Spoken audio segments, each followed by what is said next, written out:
છે કે ખેડૂતોના ઘરમાં જ્યારે ખેત ઉત્પાદન આવે ત્યારે પાકના ભાવ તળિયે બેસી જાય છે અને ખેડૂત પાક વેચી દે પછી ભાવ બમણા થઈ જાય છે।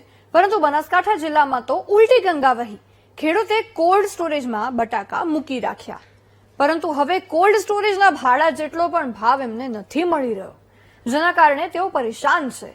ત્યારે કેવી છે બટાકાનું વાવેતર કરનારા ખેડૂતોની સ્થિતિ, આવો જોઈએ આ રિપોર્ટમાં।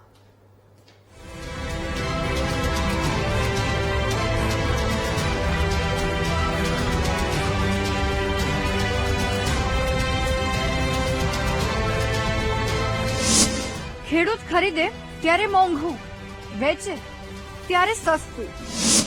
બટાકાની ખેતી કરતા ખેડૂતો પર સંકટ।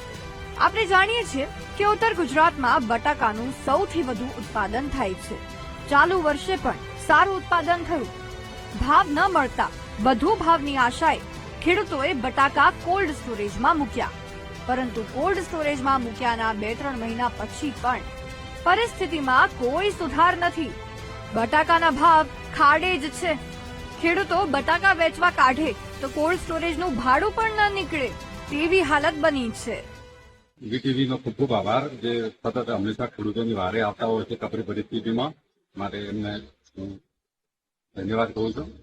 હું ભાખરમોટીનો એક ખેડૂત છું।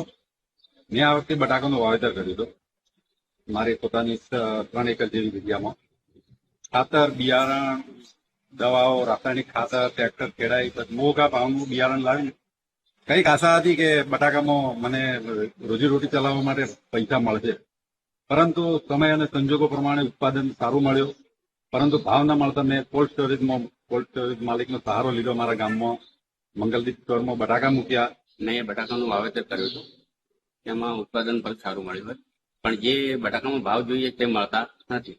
અમે પછી સ્ટોરમાં બટાકાનું સ્ટોક કર્યું હતું, પણ હવે સ્ટોક કર્યો, હવે નીકાળવા જઈએ તો જે ભાવ જોઈએ તે મળતો નથી। નીકાળીએ તો એ ભાડામાં જ વળતર વળે છે, બરાબર, કઈ નફો બીજો મળતો નથી। તો સરકારને વિનંતી છે કે અમાને પૂરા ભાવ મેળવ્યા આપે ને પૂરી સહાય આપે। ભાવ ન મળતા ખેડૂતો ચિંતિત છે, તો બીજી તરફ કેમ બટાકાના ભાવ વધતા નથી તે પણ અમે વેપારી પાસેથી જાણવાનો પ્રયાસ કર્યો। હાલની પરિસ્થિતિ જોતા ખેડૂતને બટાકાનો કોઈ ભાવ મળતો નથી। ખેડૂતોએ બધાએ ભાવની આશા પ્રમાણે કોલ્ડ સ્ટોરેજના અંદર બટાકા મૂક્યા હતા કે અમને 2 પૈસા વધારે મળશે। ખેડૂતોએ ખર્ચા બહુ કરેલા છે। અત્યારે બટાકાની બહુ મંદી છે, કારણ કે બટાકાનું ઉત્પાદન આ વખતે વધારે આવ્યું છે અને ખેડૂતે બટાકા થોડા ભાવ વધારે મળે, વધારે પૈસા મળે, એના કારણે વધારે વાવેતર થયું હતું।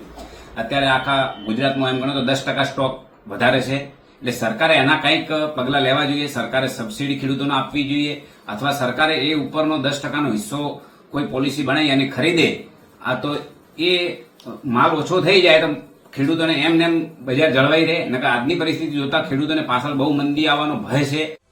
સરકાર સબસિડી આપે તેવી આશા રાખીને ખેડૂતો બેઠા છે, પરંતુ દરેક વસ્તુમાં સબસિડી સરકાર આપશે તો સરકારી તિજોરી પરનું ભારણ વધશે। જો કે ભાવનો માર ખેડૂતોને ક્યાં સુધી સહન કરવો પડશે તે હાલ કહેવું મુશ્કેલ છે। ચેતન કોટડિયા, વીટીવી ન્યૂઝ, ડીસા। ખાડીના દેશોમાં યુદ્ધના કારણે